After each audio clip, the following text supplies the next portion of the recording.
Right guys, so I've just got my EGR loose. That was the biggest mission I've ever done in my whole entire life, and I'm not gonna lie. There's two 30 Torxes down this side. If you just put your hand down, you'll actually feel those with your finger. So you have to go in there with a socket, small socket, get those ones off. Then you can see it now, but this flexi pipe, whatever you want to call that, that actually sits on, I can't remember what they're called, but they're kind of bolts. I'll put the link in the description or whatever, but yeah, those sit on two nuts, and then you've got these bolts that screw on top of them. So it's the Torx is there, those two there. You won't be able to see those because the actual EGR sits a bit like this, so you're going in blind on that. Same with those, but it's all about using your fingers and feeling it. Those came off easily. Then around this side, you have to take this flexi off, and then there's a water pipe there. I've just bent it round. Where is it? Here it is.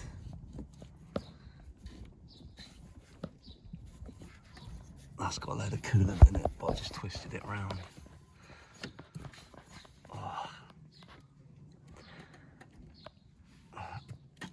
There we go. Right, so that basically sits in there, like that. So you two screws on there, two on there. Those are quite easy to get off. That one is on a rubber flex kind of thing. That one, however, is not. You can't. There's a bit of play in it, which allowed me to get onto the next bit, which I'm going to discuss because it was an absolute bastard. Excuse my language, but this has taken me 5 days of grinding with a Dremel because my Torx nut was rounded off. Anyway, that sat on there, and then basically behind all of this, so I'll try this. Literally, you can't see it.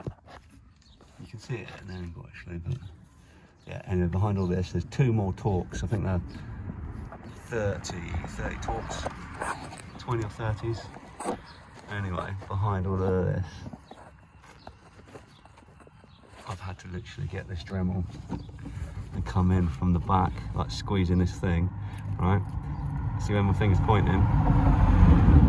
The Torx was all rounded off, so it was impossible. I had the screw extraction kits, went for about 3 or 4 of those. Had to get my impact driver in the back here, which was an absolute nightmare. Oh, just broken my thing there.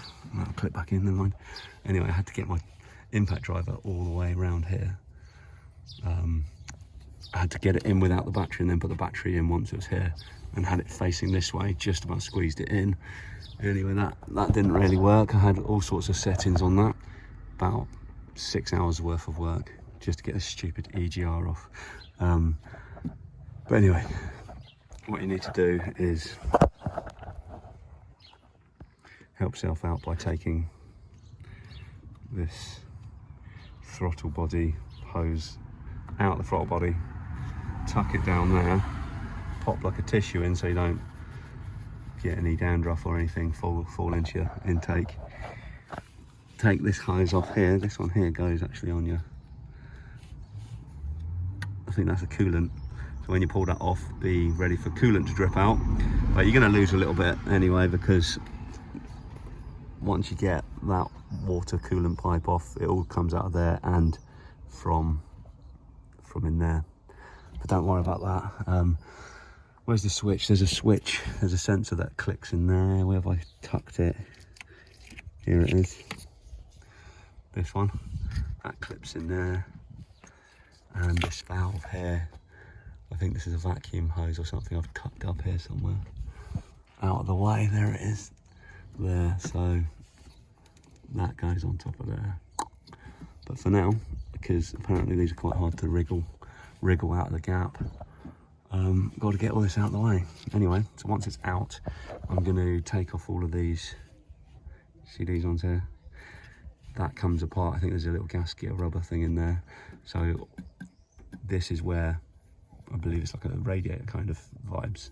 I'm kind of guessing and assuming there's a water jacket in there that cools it. It keeps all the what's it called? The emissions, the exhaust, cools it down, and then I'll get it out and you can have a little look. Right guys, that wasn't a very good explanation. I should have videoed the initial stages, but it was way too stressful. Once I came across this rounded nut, that was it. My whole world just fell apart around me. Anyway, this is the beast. Let me just flip it around one sec. Here we go then. So that was the one that had the rounded nut, and as you can see, yeah, there's all sorts of marks from the grinder that I was using. But I mean, it had to be done. I tried all sorts, like I was saying. So there's that nut, Torx 30s, I believe. And then that one there, and that one there. And then you have to remove the nuts that went on that. 6, oh yeah. And you take off the water coolant exit or entry, I don't know which way around it is, and the exhaust entry or exit, whatever that is. But yeah, so that sits like that in the engine, that way around. So I had to come in from the back to grind that out. Absolute pain in the nuts. But yeah, unfortunately I can't do the next stage today, which will be removing these star socket nuts. I don't have a set for those, which is annoying. So again, I had to buy a little set that's going to be arriving tomorrow. So we'll open this up and then we'll get it cleaned out tomorrow. Or actually, it'll probably be the next day. But anyway, I'll show you all that stage once we're there.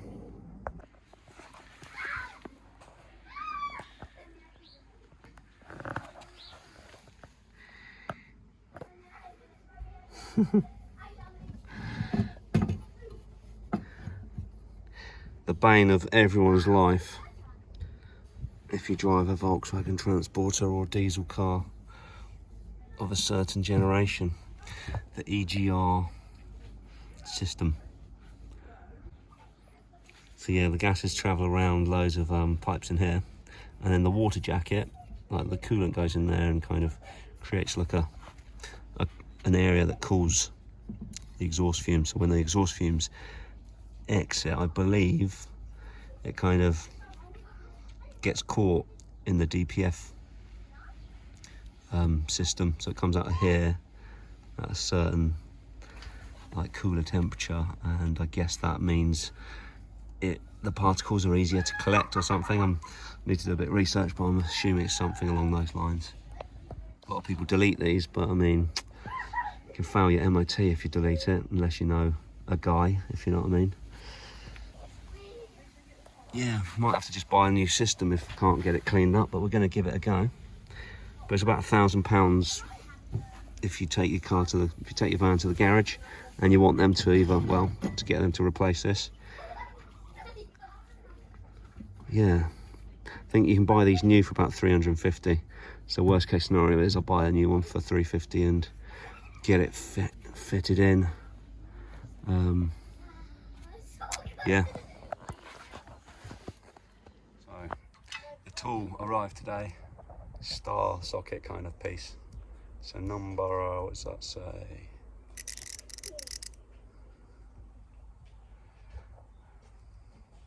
So an E8 apparently, but that is the beauty. That is going to get these off, these star socket kind of screws, bolts. 1, 2, 3, 4, 5, 6. I did actually think, could this potentially be done whilst it's still on the vehicle? I think the answer is possibly. But you need to get a bit of these ones. This one down here would be almost impossible, I think.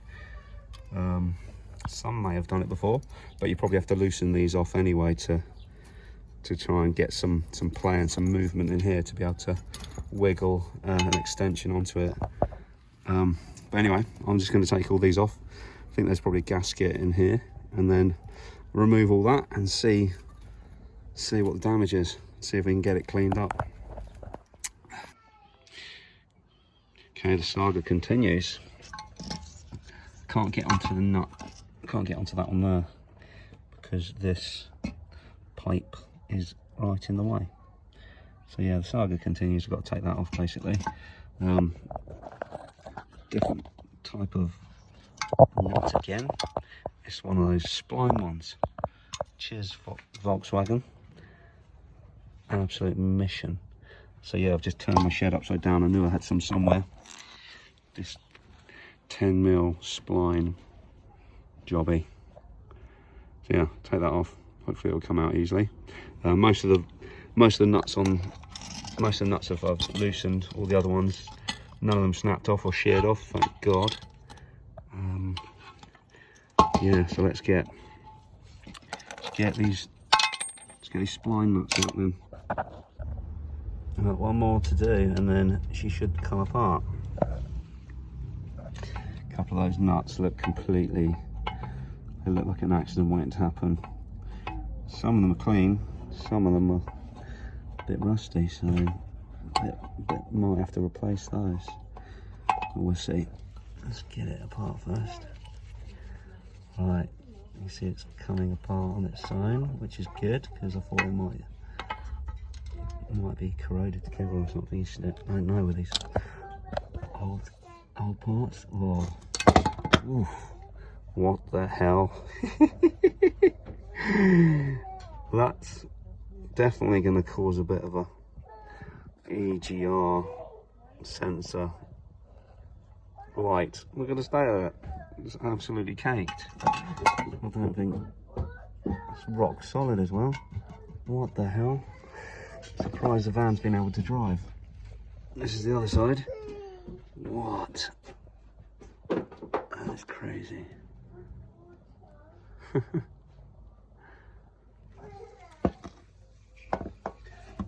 I've seen online you can just buy this part. So I mean this part you can actually pick up for about, I think I've seen them going from about 60 pounds to about £100, but the whole unit with this and this I've seen for about 215, 220 maybe. Anyway, good God, that's hilarious.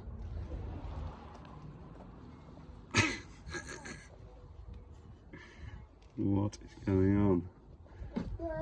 Might have to get the chisel out. Unbelievable.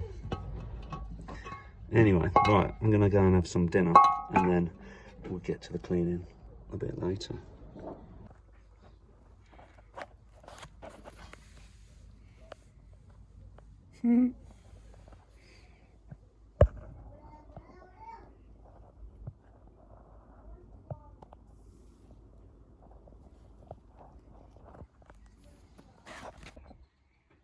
Okay, so this is what we're dealing with. The bottom area looks pretty dirty, but nothing close to what the top is looking like. So only one of those holes was actually visible. So I've got like a screwdriver out and just started picking away at it, and some of these pipes appear to be fully clogged up. Like, I'm talking completely jam-packed solid. I'm actually not very confident at this stage that can be cleaned, you know. How on earth are we going to get this? It's not just a bit of carbon around the edges that's kind of, it's absolutely jam-packed, like a bit of a honeycomb, it's full full of carbon crap. But yeah, I've got my bucket here. I've got some EGR spray cleaner. This is the stuff I'm going to put in the throttle body. anyway, going to spray a bit on and see what happens. Also, I need to go and find my carburetor cleaner stuff. That might do something. That might help. I wonder if we can take the rear off. Nope, that looks like it's... Yeah, I'm pretty sure we're going to need a new one. Bit of a shame, but I'm going to give it a try anyway, because it's off, and I'm just going to do what I can and then put it back on, because for a long time it's been running for a long time, and I've known that this has been a problem, but it kept going for another 2 years, so who knows? I wonder if tapping it with a hammer might free some of it up. No idea. Anyway, let's crack on with this. This part actually looks a lot easier to clean because you can actually see into it. Wonder if that's the area that's got this notorious flap. Sometimes they say the flap gets stuck and then that's it. You're in trouble. You're pretty much. Yeah, your light will come on, definitely. Yeah, definitely looks like I'm going to have more joy cleaning this one, a lot more. Right, so update. I've kind of like paused for now because my gloves melted. So I don't know what's in this stuff. It's probably some sort of, I don't know, bit of acid or something, carb cleaner. But it shoots out of this nozzle like proper super high, like under a lot of pressure, and it cleaned. It done a pretty good job, to be fair. I mean, I've not got a tooth. I should get a toothbrush or some kind of wire brush to try and clean it up a bit more. This one, I've actually I got an old drill bit, and started drilling through the carbon deposits, but it obviously only unblocks it as far as the drill bit goes. So yeah, still going to be there's no air, no gas is going to be able to get through. I think it was the top one. All these bottom ones are actually okay, so maybe that's the in, and these ones are the out flow, maybe. And on the way out, obviously the gas is cooler, so maybe that's where it starts depositing the soot, and it collects all in these little pipe bits, and also in the outflow area, I guess, of the EGR valve. Who knows? A lot of assumptions, a lot of terminology I'm probably getting wrong, no doubt. But yeah, I'm going to probably leave it overnight to soak. I've kind of filled that up with the carb cleaner stuff, and I think for good measure I'm just going to put this oven cleaner on top and let that soak overnight. And yeah, in an ideal world, if we had a drill bit that was, triple the size of that, or even a piece of metal, that would, I think, definitely clear the blockages in these little pipes. But yeah, I'm going to try and see what I've got in the shed. I might be able to fashion some kind of option. Anyway, ruined my bucket. Just went all over my legs and arms. Literally looked like a Dalmatian. So yeah, make sure you wear your safety specs, because that carbon spray is pretty powerful. You just don't know where it's going to end up. But yeah, like I was saying, probably end up buying a new one of these at some point down the line. But yeah, who knows? Fingers crossed. This, I might have got enough. I'm not too sure where the sensor is. I think the sensor's in, that kind of in the actual valve. That's kind of like a radiator kind of module. But yeah, I think the sensor's definitely in the valve somewhere, the EGR valve. But I don't know where. So as long as that has been decarboned, or the area around it at least, we should be back in business. But it's quite fiddly trying to get your finger right down deep and around the corner, basically. So hopefully some of this products I'm putting in will soak, and then tomorrow some of it would have loosened it enough to kind of get a bit more out of it. But yeah, anyway. Okay guys, it's the morning after, and the EGR has been soaking. Just giving it a few little prods with this kebab skewer thing. There she is. So when you're poking one of these down, you've got to kind of do it until you can hear it tapping on the metal. Otherwise you'll just basically tap in the carbon further down or whatever. But yeah, you've just really got to ram it, twist it, ram it, twist it. And then it kind of, with all this carb cleaner and stuff, it's turning into like a sludge. So ideally, I mean, I'm going to give it a go with the jet washer, see what happens. Spray it in that end, see if it comes out this end. And it should be good fun. And then I'm toying with the idea of doing the actual valve. That's the cooler, that's the valve. That's got the sensor and stuff in it. So I'm just a bit worried that I don't want to wreck any electrical kind of parts. But if it's not connected to a battery, you're not going to get any short circuits or anything. So I might just try and get it, you know, spray it in the metal areas. Who knows? We're going to give that a blast anyway, because that definitely needs to get it as clean as possible. I think some high pressure water will do the job, and then might get the heat gun out and just try and make sure it's all dry and whatever before it goes anywhere near the car again. Right, here we go, people. Stand back, you don't want carbon all in your face.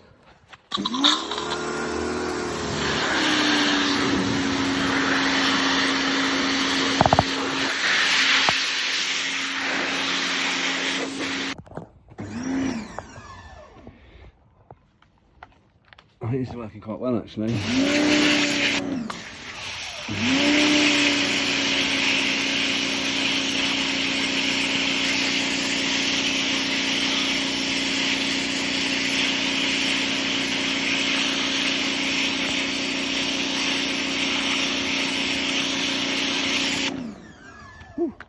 Right, time to check it with the skewer.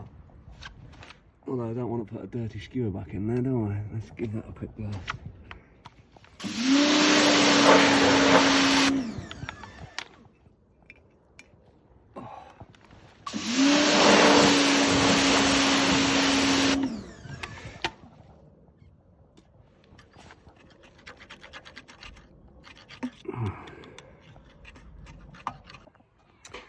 Right, so this is what we got after that jet washing session. You can actually see the flap now, which is quite handy. The cooler's come up pretty well. There's still a couple of blockages in there, but there should be a lot of, enough flow to operate the vehicle for a while. Hopefully we get a year out of it, if we don't have to buy a new unit because that flap's stuck. But yeah, I'm just got to let these dry out as much as possible before we put them back together. Gave this a quick blast as well with the old jet hose.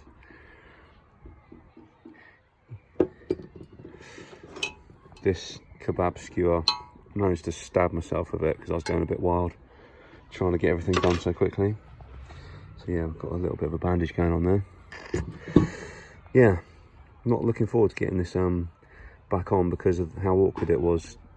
You know, there's going to be potential of dropping nuts all over the place on the engine, in the engine bay, so I'll have to just go slowly. I'm not going to put that one back on because that was very difficult. As I explained before, I had to grind it off eventually because it was rounded off. That one should go on nicely. Yeah, I'm going to probably put 4 of the nuts out of the 6 back on, hold it in place, especially during the testing phase, because I might need to rip it all off again and just buy a new one. Who knows? We'll find out. I'll let you know anyway. Right, so squeezing it back in and putting it all together. The best way to get this in, you want to poke that end down the slot, and then the other end will wriggle through. Make sure you've got all your any pipes out of the way that you can. So what I'm going to do here is I'm going to attach, let me just tell you how I lined it up because it was a little bit tricky.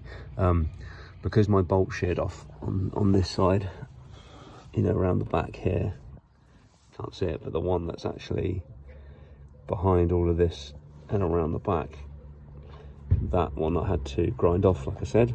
so you've got the nut sticking out still, or the screw or whatever. So the thread at the bit of there's like a centimetre maybe coming out, so I've obviously aligned that with a hole, and then the rest of it lines up. So actually that's kind of like a blessing in disguise.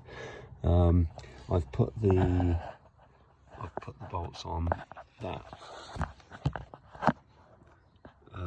the gas pipe, the what do you call that? You see them just there, and the one on the other side, put loads of grease on it. So that's, and I've not done it up too tight, because if this doesn't work, we need to obviously get it off again. So that's the other thing I was going to say. I'm going to put one of the nuts on that side, because there's two that go down there. Torx 30. Again, put loads of grease on it before it goes in. And I've obviously got to put on the water pipe coolant one, and the gas, whatever you want to call that, exhaust kind of pipe. I've got a little cage kind of thing that needs to go on before I tighten it up. But yeah, I'm going to do all those up, top up my coolant, because the lost a bit of coolant, lost quite a bit actually. And then yeah, going to fire the engine up, connect obviously that pipe that goes on there. Where's that? I tucked it up here somewhere. Okay, that's weird.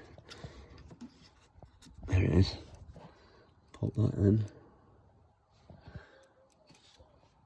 and then pop in the sensor.